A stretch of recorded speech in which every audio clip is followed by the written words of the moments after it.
नमस्ते, मेरा नाम सिद्धांत है, साथ में फ्रेम में हैं अंशुमान तिवारी, इंडिया टुडे हिंदी के संपादक और ये खर्चा पानी। कैसे हैं अंशुमान जी? मैं बिल्कुल अच्छा हूँ और अ, जब से हम लोगों ने खर्चा पानी शुरू किया है, एक दिलचस्प बात ये है कि इतनी सारी खबरें आर्थिक जगत से उभर रही हैं कि एक दिन में उनको एक एपिसोड में उनको समेट पाना मुश्किल होता है।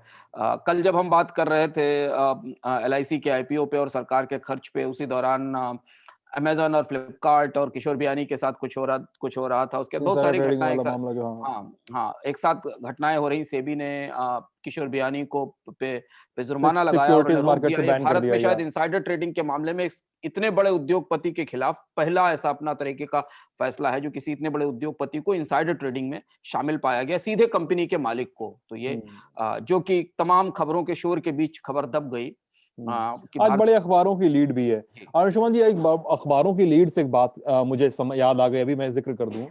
आज मतलब ललन टॉप के न्यूज़ रूम में कई सारे अखबार आते हैं, मतलब जी। ई-पेपर पढ़ते थे, न्यूज़ रूम में कई सारे अखबार आते हैं।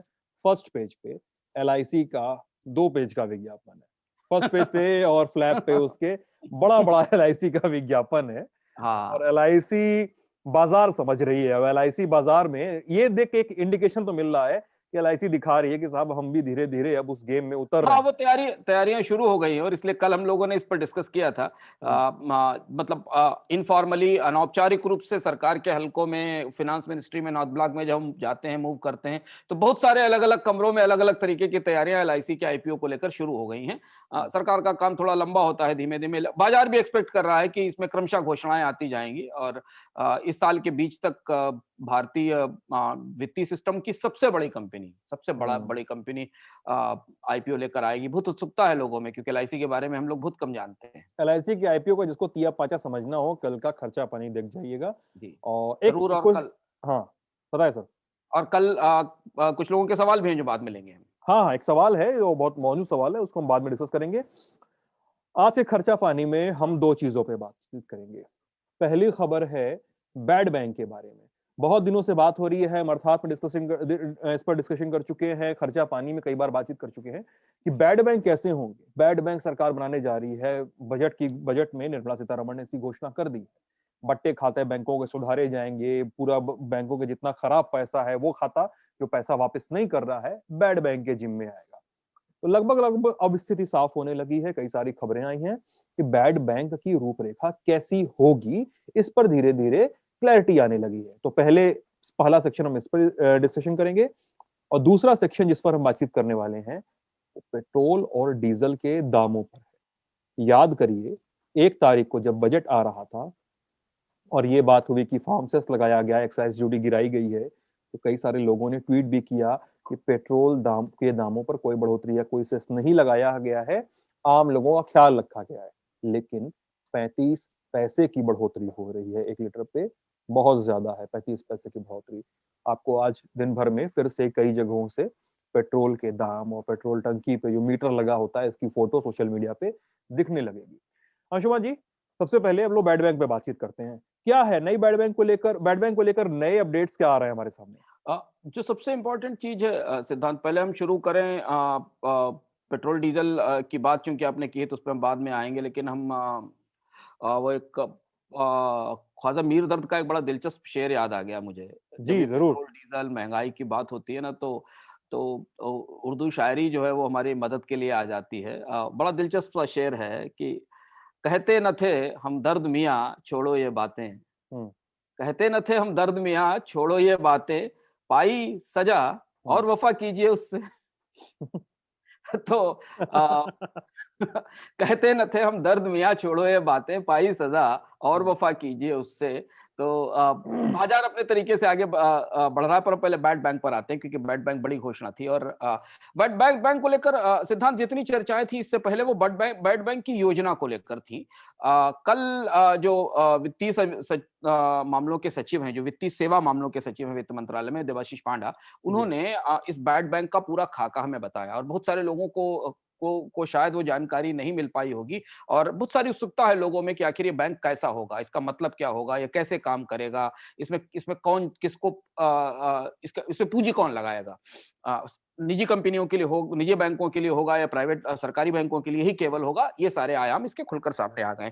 और एक तरह से हमारे सामने ये जो बैड बैंक का पूरा ढांचा है, इसका प्रारूप सामने आ गया है। तो इससे जुड़ी जितनी भी आशंकाएं बैंकिंग सेक्टर में लोगों को हैं, चाहे वो बैंकों में पैसा रखने वाले हों, उनके खर्चा पानी का सवाल हो, बैंक में काम करने वाले लोग हों या बैंकों में निवेश करने वाले लोग हो। 3 तरीके के लोग हैं बैंकों से जुड़े, जो बैंकिंग सेवाओं का इस्तेमाल करते हैं, बैंकों में काम करते हैं और बैंक के शेयरों में निवेश करते हैं। उन सब के लिए ये जानना जरूरी है कि भारत में पहली बार एक बैड बैंक बनने जा रहा है और वो कैसा होगा, और इसके कुछ महत्वपूर्ण बिंदु हैं जिन पर सब पूरे देश को समझना और जानकारी लेना हाँ, मेरे जरूरी। कुछ सवाल भी हैं इस पे, मैं आपसे पूछूंगा अभी, आप बता लें पहले। पहला सवाल ये है, पहली चीज ये है कि ये बैड बैंक बनाया जा रहा है इंडियन बैंक एसोसिएशन की सिफारिश पर, रिजर्व बैंक की सिफारिश पर नहीं। यानी इंडियन बैंक एसोसिएशन जो भारत के बैंकर्स का संगठन है, जो बैंकिंग के एडमिनिस्ट्रेटिव मामलों में सरकार को सलाह देता है, उसकी सिफारिश पर बनाया जा रहा है। सरकार ने स्पष्ट किया है, यानी रिजर्व बैंक का इस बैड बैंक से लेना देना नहीं है। रिजर्व बैंक का इसको रेगुलेट गवर्निंग करेगा, बॉडी का नहीं है, बैंकों के फुट हाँ, सोल्जर्स की।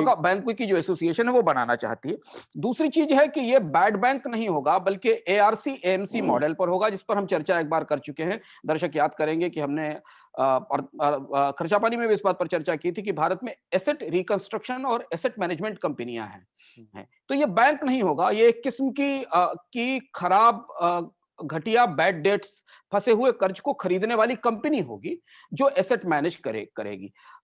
वित्त मंत्रालय के हिसाब से करीब करीब 2.25 ट्रिलियन यानी 2.25 लाख करोड़ रुपए की एसेट्स, बैड एसेट्स सिस्टम में है। कितना बड़ा आकार है भारत में फंसे हुए कर्जों का, जो इसे ट्रांसफर की जाएंगी इस एसेट मैनेजमेंट कंपनी को और ये एसेट मैनेजमेंट कंपनी उसके ग्राहक तलाशेगी, उसे वसूली करने की कोशिश करेगी। उन्हें अगर इक्विटी में, प्रतिभूतियों में बदलकर बाजार में बेचा जाएगा तो बेचने की कोशिश करेगी, और वो जो पैसा होगा वो वापस उन बैंकों के पास जाएगा और उन बैंकों की बैलेंस शीट में रिफ्लेक्ट करेगा।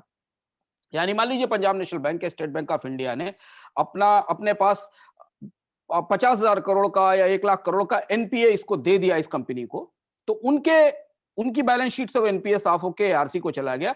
एआरसी उससे जो वसूली करेगी वो वापस बैंक को दे देगी, और ये जो कंपनी, यानी पेरेंट बैंक का बैलेंस शीट एकदम चकाचक हो गया। हाँ, उसका जिसका कर्ज होगा वो साफ हो जाएगा।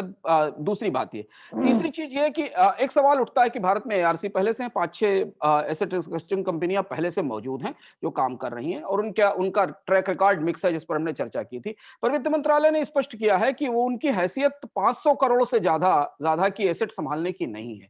तो ये ऐसी एआरसी होगी जो बहुत बड़ी होगी। इसका मतलब यह है कि जब 2.5 लाख करोड़ रुपए, 2.25 लाख करोड़ रुपए के बैड लोन इसके खाते में आएंगे और इसे संभालना होगा, तो ये बहुत बड़ी संस्था होगी।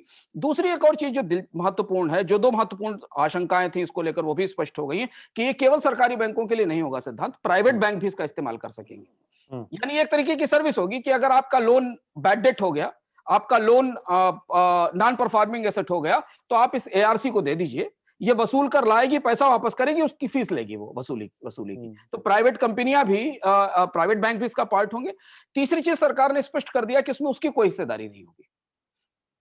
ये एसेट रिस्ट्रक्चरिंग कंपनी में सरकार अपना पैर नहीं फंसाना चाह रही है। सरकार की कोई हिस्सेदारी नहीं होगी, वो केवल इसे जरूरी कानूनी आधार स्पष्ट कराएगी और आरबीआई रेगुलेटर के तौर पर इसे देखेगा, और बैंक्स इसका इस्तेमाल अपनी एसेट्स को ठीक करने के लिए करेंगे।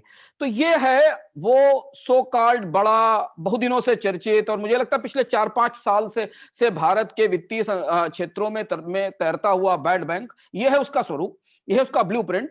अब इसके साथ 2 चीजें और छोटी छोटी जो बड़ी आशंकाएं इसके साथ हैं। ये एक अच्छा उपाय है, और इसीलिए देखिए शेयर बाजारों ने इसे सलामी दी है। शेयर बाजारों को लग रहा है कि कम से कम, इसीलिए बैंक निफ्टी को देख सकते हैं आप। स्टॉक मार्केट में बजट आने के बाद से बैंकों का जो इंडेक्स है, जिसको हम बैंक निफ्टी कहते हैं, वो रिकॉर्ड बना रहा है। उसकी सबसे बड़ी वजह यह है कि जो बैंक में निवेश करने वाले लोग, उनको लग रहा है कि कम से कम जिस बैंक में हमने पैसा लगाया है ना, उसके खाते में जो कीचड़ जमा है, उस कीचड़ को यहाँ ट्रांसफर कर दिया जाएगा, बैंक हल्के हो जाएंगे, वो बाजार से पैसा उठा सकेंगे। और इसलिए शेयर बाजार में, बैंक शेयरों में हमें इतनी तेजी दिखाई दे रही है, और उस दिन से दिखाई दे रही है जिस दिन से बजट आया।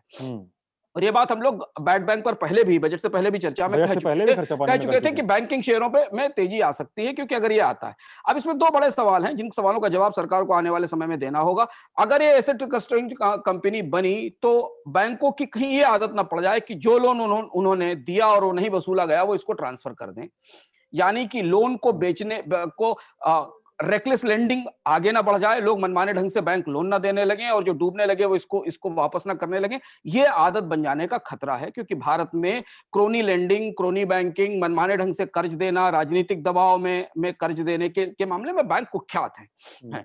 ये प्रक्रिया कैसे रुकेगी, ये इस बैंक को बनने के बाद या इस एआरसी के आने के बाद पता चलेगा। और दूसरी जो सबसे बड़ी चुनौती ये है कि ये सब होने के बाद भी इसके पास जो दो लाख करोड़, 2.25 लाख करोड़ रुपए का कर्ज आएगा, उसे ये बेचेगी किसको और कौन खरीदेगा? सर मेरा ये भी सवाल है इसमें कि इसका पूरा स्ट्रक्चर कैसा होगा?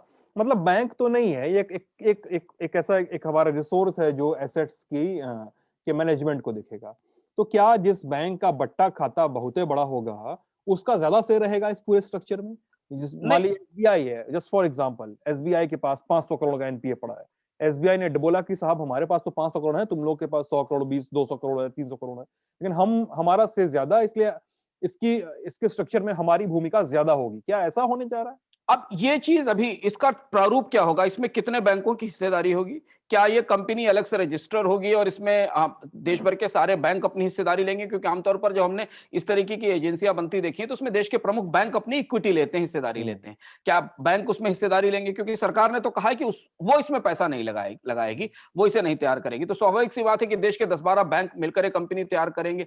अब क्या नियम होंगे एसेट्स लेने के, एसेट को वसूली करके वापस करने के क्या नियम होंगे, ये चीजें अभी सिद्धांत स्पष्ट होके आनी है। जब इन हाँ कि इनका वर्किंग स्ट्रक्चर कैसा होगा? हाँ, ये नोटिफाई होगा तब हमें समझ में आएगा कि इसका स्ट्रक्चर क्या होगा। और इसके साथ ये भी देखने की बात होगी कि ये कंपनी कितने कर्ज बेच पाएगी, जो बैंक नहीं वसूल कर पाए वो ये कैसे वसूलेगी, वो और कब तक वसूलेगी। ये दो सवाल हैं जिन सवालों का जवाब हमें आने वाले समय में मिलेगा। लेकिन तात्कालिक तौर पर अगर आप तुरंत देखें ना, तो ये सुधार 2014-2015 में ही हो जाना चाहिए था। ये प्रस्ताव लेकिन रघुराम राजन इससे अगेंस्ट रहे हैं, अंशुमान जी। 2000 हाँ, रघुराम राजन तो इसके अगेंस्ट रहे हैं काफी। 2012-13 से ये प्रस्ताव चल रहा था कि बैड बैंक की तरफ ले जाया जाए, क्योंकि उसकी वजह नहीं और कोई ऑप्शन नहीं है सरकार के पास। कर्ज फंसे हुए हैं और अब तो ये इसलिए देखिए, फिर वही बात जो हमने कल कहा, इमरजेंसी इसमें मजबूरी है कि अगर बैंकों को सरकार पैसा नहीं दे सकती, 20,000 करोड़ का रिकैपिटलाइजेशन कर सकती है। बैंकों के कर्ज किस लेवल पर रखे हुए हैं, 2-2.25 लाख करोड़ रुपए की एसेट्स हैं, फंसी हुई एसेट्स हैं। तो सरकार के सामने कोई ऑप्शन नहीं था इसको बनाने के लिए। इससे कम से कम बैंकों के मामले में हम थोड़ा आश्वस्त हो सकते हैं कि उनके कामकाज में आने वाले समय में बेहतरी होगी। आरबीआई को कुछ नियम तय करने होंगे सिद्धांत इसमें, जो कल वित्त मंत्रालय ने संकेत दिया है कि आरबीआई प्रोविजनिंग के नियम तय करेगी कि जो कर्ज इस एसेट रिस्ट्रक्चरिंग कंपनी को दिया जाएगा उसके बदले बैंकों के अपने खातों में क्या व्यवस्था की जाएगी, इसके नियम बाद में तय होंगे। पर बजट की एक बड़ी घोषणा का ब्लूप्रिंट हमारे सामने आ गया है। और रघुराम राजन के ऑब्जेक्शंस क्या रहे हैं सर इस पे? बैड बैंक का विरोध करने वाले लोग सिर्फ दो बात पर विरोध करते हैं। रघुराम राजन का डर उस मामले में पूरी तरह जायज है कि यह बैंकों की आदत खराब कर सकता है। जो आपने कहा अभी, मैंने आपसे कहा यह बैंकों की आदत खराब कर देगा, क्योंकि भारत में लेंडिंग जो है ना, वो अपने आप में भ्रष्टाचार का एक बड़ा जरिया है। नेताओं के कहने पर, अधिकारियों के कहने पर, आपने एक हमने एपिसोड नीरव में मुझे मोदी याद हमने है नीरव मोदी देखे, हमने विजय मल्ल्या देखे, हमने बहुत सारे बैड डेट देखे। उसमें ज्यादातर लोन जो है वो कंपनियों की क्वालिटी पर या उनके ड्यू डिलिजेंस पर नहीं दिए गए थे, उनके रसूख पर, उनके असर पर दिए गए थे। वीडियोकॉन का केस हमने देखा। इसमें आपने क्या एक होता है, अर्थात के एपिसोड में कहा था, वो मुझे याद है कि इस देश में लोन उनको ही दिया जाता है जिनकी न लौटाने की फितरत होती है, हाँ या जिनके लोन माफ करने पड़ते हैं आखिर में।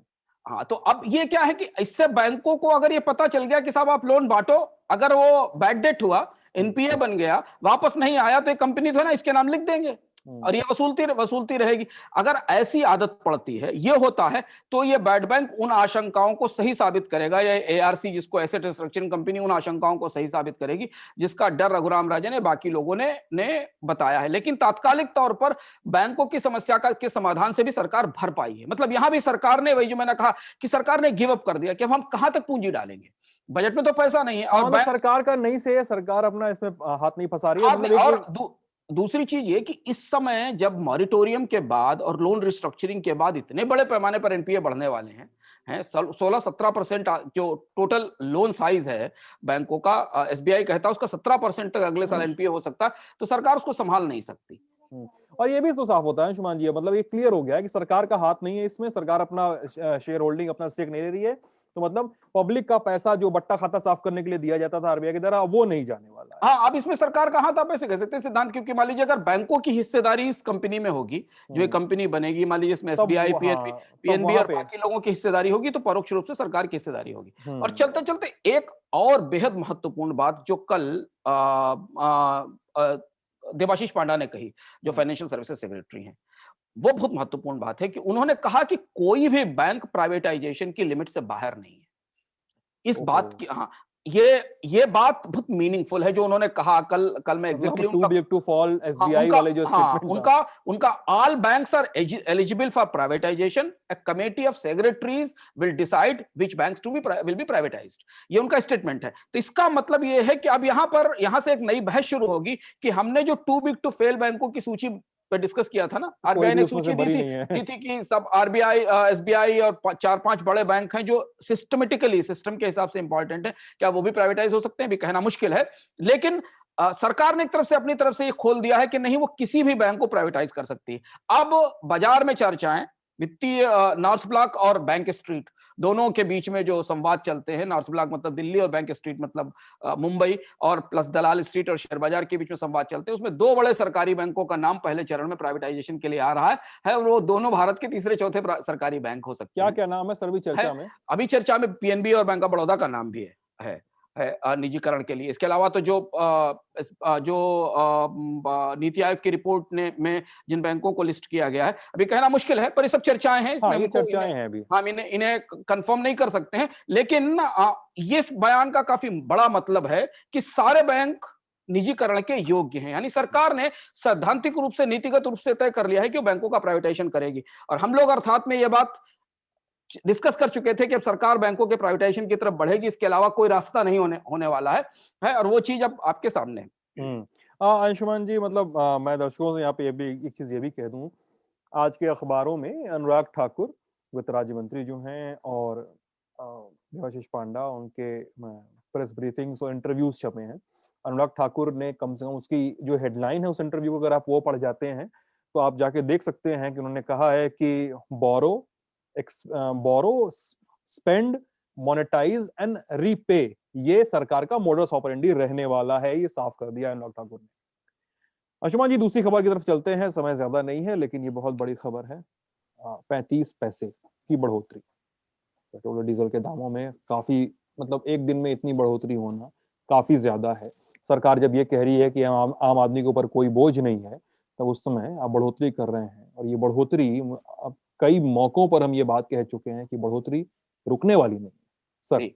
और ये बात हमने उस दिन भी कही थी, हालांकि ये बढ़ोतरी उस वजह से नहीं है जो सेस लगाया गया है। हाँ, ये उस वजह स्पष्ट से तो करना, नहीं है, हाँ, ये स्पष्ट करना जरूरी है कि जो सेस लगाया गया उस लेकिन वजह ये से भी नहीं। स्पष्ट करना जरूरी है कि आम आदमी पे लोड है।